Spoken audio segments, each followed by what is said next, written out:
Hello, my name is Dr. Ken Schwab, and today I wanted to be able to present an idea that should be very helpful in terms of how our past affects our future.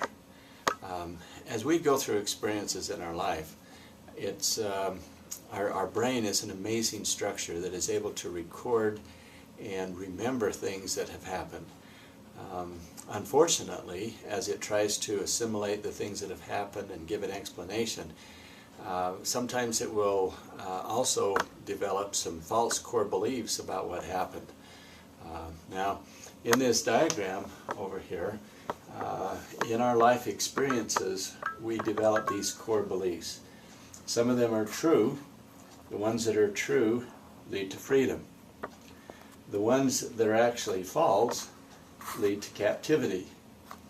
An example of true and false core beliefs might be a very simple one in which we are told that Santa Claus is real. And so as we grow up, we believe that. There's evidence for it. We put our cookies and our milk out on Christmas Eve. On Christmas morning, they're gone. We write a letter to Santa Claus, and then Santa Claus brings us those presents if we've been a good boy or girl. And so and yet it's based on a false core belief. Hope I'm not destroying anybody's belief system, but Santa Claus is not real. And so eventually what can happen is those that are false will lead to captivity. They'll cause some kind of problems in our life. Once these core beliefs are developed, they continue to affect events that happen in our life in a positive or negative way.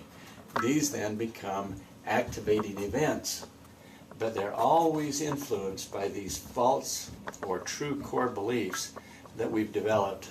When we're born, the slate is completely clear. It's completely clear, and so we would say a tabula rasa. And as we start having experiences, we start filling in that tablet with our belief systems. So let's say an activating event happens. The event itself is neutral, but based on whether we believe it or believe it is true or false from our past, that activating event then will lead to either a positive cycle or a negative cycle with our feelings, thoughts, behavior, and consequences. Let's take an example of an activating event. Let's say that we are going along in life and somebody drives by in their car and shouts something out at us. Okay, if we have a false core belief about people shouting things out at us, then we'll probably believe that they probably mean some harm to us. So our feelings might be fear or anger. That leads to thoughts of, I wish I was in my own car and I'd chase them down. The the thought is they're probably meaning that they want to hurt me. The behavior then would be to get in my car and chase them down. The consequences would be negative. I would probably get caught for speeding or get charged with assault or something else, which then comes down and substantiates that false core belief that people out in my life are out to hurt me.